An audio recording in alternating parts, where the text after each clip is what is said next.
नमस्कार, capital TV Bihar देख रहे हैं आप और मैं हूं आपके साथ दिव्या सिंह। बिहार की स्पेशल स्टोरी में आपका स्वागत है। बिहार में सत्ता से बेदखल होने के बाद लालू परिवार को एक बड़ा झटका लगा।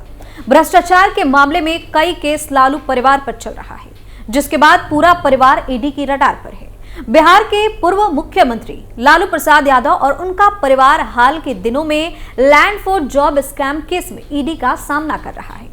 पहले आरजेडी सुप्रीमो लालू यादव से पूछताछ हुई और फिर उनके छोटे बेटे तेजस्वी यादव से ईडी की पूछताछ कई घंटे चली। इस दौरान पटना में ईडी दफ्तर के बाहर आरजेडी नेता और कार्यकर्ताओं की भारी भीड़ भी देखने को मिली। हालांकि कहा यह जा रहा है कि ईडी ने तेजस्वी से कुछ ऐसे सवाल भी किए जिसके जवाब से वो फंस सकते थे, लेकिन उन्होंने इस बारे में जानकारी नहीं है ये बोलकर टाल दिया। लालू यादव के परिवार की बड़ी मुश्किलें। पिता लालू के बाद बेटे तेजस्वी से पूछताछ। लैंड फॉर जॉब मामले में फंस सकता है परिवार। पुलिस ने घर पर चिपकाया कुर्की का नोटिस। एक तरफ नीतीश कुमार ने धोखा दिया तो दूसरी तरफ लालू प्रसाद यादव और उनका परिवार लगातार कानूनी कार्रवाई का सामना कर रहा है। हालांकि ये मामला पहले का है, लेकिन ईडी की जांच में इनकी मुसीबतें बढ़ती जा रही है। स्टोरी में आगे बताएंगे तेजस्वी जब ईडी दफ्तर से बाहर निकले तो नजारा कैसा था। साथ ही बताएंगे कि आरजेडी और लालू परिवार से जुड़ी और भी अपडेट क्या है। लेकिन सबसे पहले जानते हैं कि क्या क्या हुआ तेजस्वी से पूछताछ के दौरान। रेलवे में नौकरी के बदले जमीन मामले में पूर्व उप मुख्यमंत्री तेजस्वी प्रसाद यादव से प्रवर्तन निदेशालय यानी कि ईडी ने करीब 8.5 घंटे तक पूछताछ की। इस दौरान ईडी की टीम ने तेजस्वी से 60 से ज्यादा सवाल पूछे। इनमें उनके नाम से दिल्ली एवं पटना में मौजूद संपत्ति से लेकर उनके निदेशक मंडल वाली निजी कंपनी में निवेश से जुड़े सवाल भी शामिल थे। अधिकतर सवालों पर तेजस्वी ने अनभिज्ञता जाहिर की, यानी कि ये दिखाने की कोशिश की गई कि उन्हें इस बारे में जानकारी नहीं है। ईडी सूत्रों से मिली जानकारी के अनुसार जांच एजेंसी ने तेजस्वी से पूछा कि वर्तमान में उनकी आय का साधन क्या है, महीने की आमदनी कितनी है। जब वे नाबालिग थे तो निजी कंपनी में सर्स AB exports private limited company के निदेशक मंडल में कैसे शामिल हो गए। बालिग होने पर भी वे इस कंपनी में बने रहे। यह कंपनी क्या काम करती है, इसका सालाना टर्नओवर 4 करोड़ के आसपास होते हुए भी कार्यालय दिल्ली के फ्रेंड्स कॉलोनी जैसे पॉश इलाके में कैसे है। इस बंगले को कैसे और किससे खरीदा गया। इस बंगले की मौजूदा कीमत करीब 1 करोड़ 50 लाख रुपए से अधिक है। पटना से दिल्ली जाने पर आप इसी बंगले में ठहरते हैं, बावजूद इसके बारे में आपको पूरी जानकारी कैसे नहीं है। इसके अलावा एक अन्य कंपनी मेसर्स एके इन्फोसिस्टम प्राइवेट लिमिटेड के बारे में भी जानकारी दी गई। इसके साथ ही सवाल किया गया कि इन दोनों कंपनियों के नाम से जितनी जमीनें ट्रांसफर की गई, फिर इनमें कई जमीनों को उनके परिवार के सदस्यों के नाम ट्रांसफर क्यों किया गया था। जमीन लेकर जिन लोगों को रेलवे में नौकरी दी गई है उसके बारे में आप क्या जानते हैं। प्रवर्तन निदेशालय के करीब 12 अधिकारी तेजस्वी यादव से 65 से भी ज्यादा सवालों की लिस्ट लेकर पूछताछ कर रहे थे। उसमें कई ऐसे सवाल थे जिसमें तेजस्वी यादव फंस सकते थे।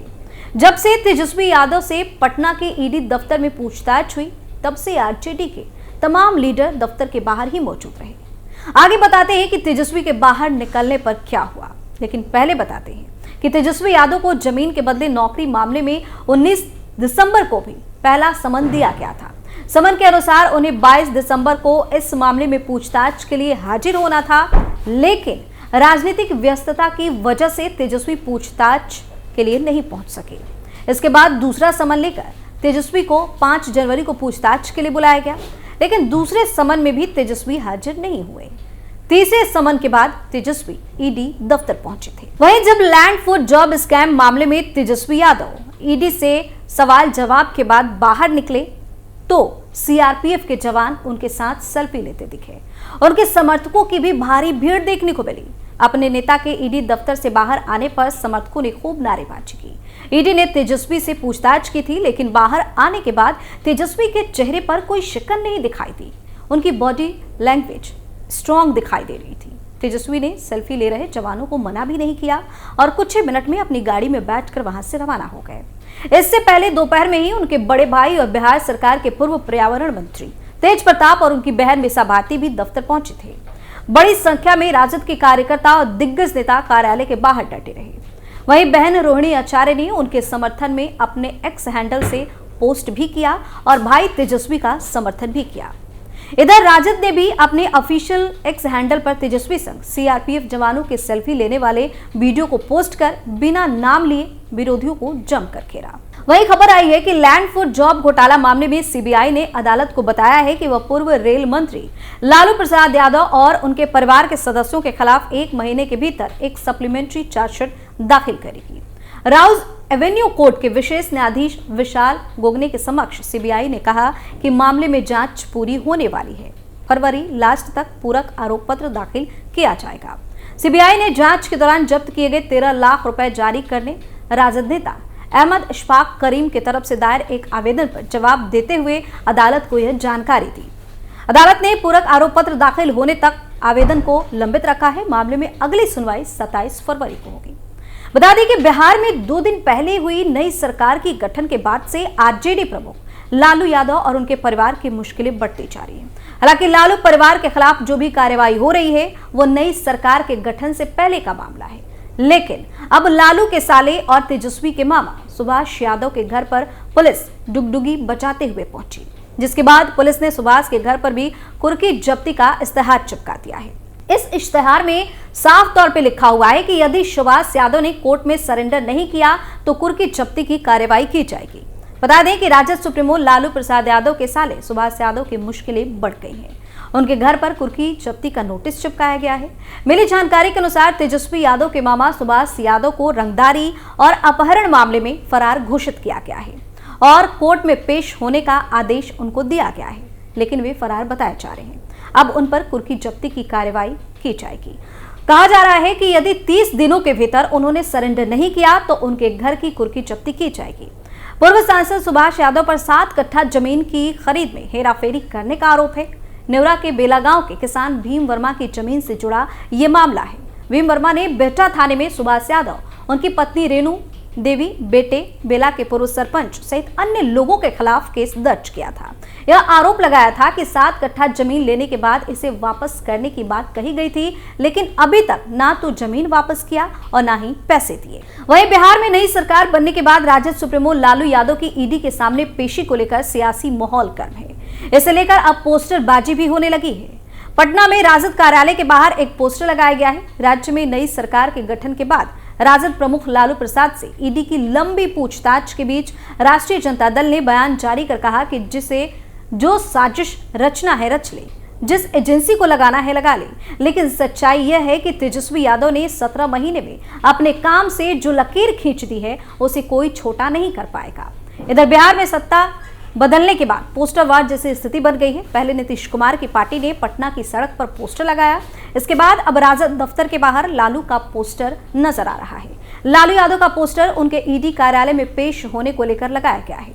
इसमें एक कार्टून बनाया गया है जिसमें लालू यादव को कुछ लोग रस्सी क्रेन से गिराने की कोशिश कर रहे हैं। वहीं इस पर लालू को झुकेगा नहीं बोलते हुए दिखाने की कोशिश की गई है। तो इस तरह से लालू परिवार की मुश्किलें बढ़ती जा रही हैं, लेकिन उनके समर्थकों का प्यार उनके लिए कम नहीं हो रहा है। बिहार के स्पेशल स्टोरी में फिलहाल के लिए इतना ही। आप अपनी राय हमें कमेंट करके जरूर बताएं और देखते रहिए कैपिटल टीवी बिहार। नमस्कार।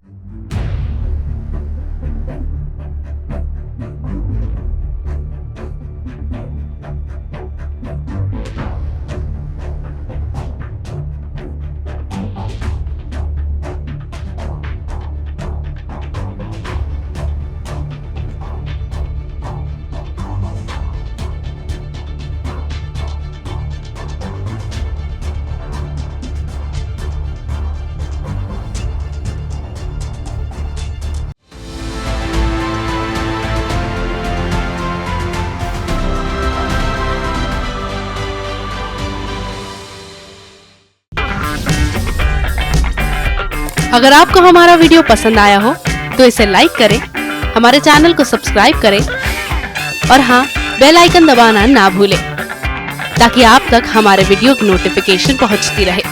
आप अपना सुझाव हमें कमेंट बॉक्स में दे सकते हैं। हमारे साथ जुड़ने के लिए शुक्रिया।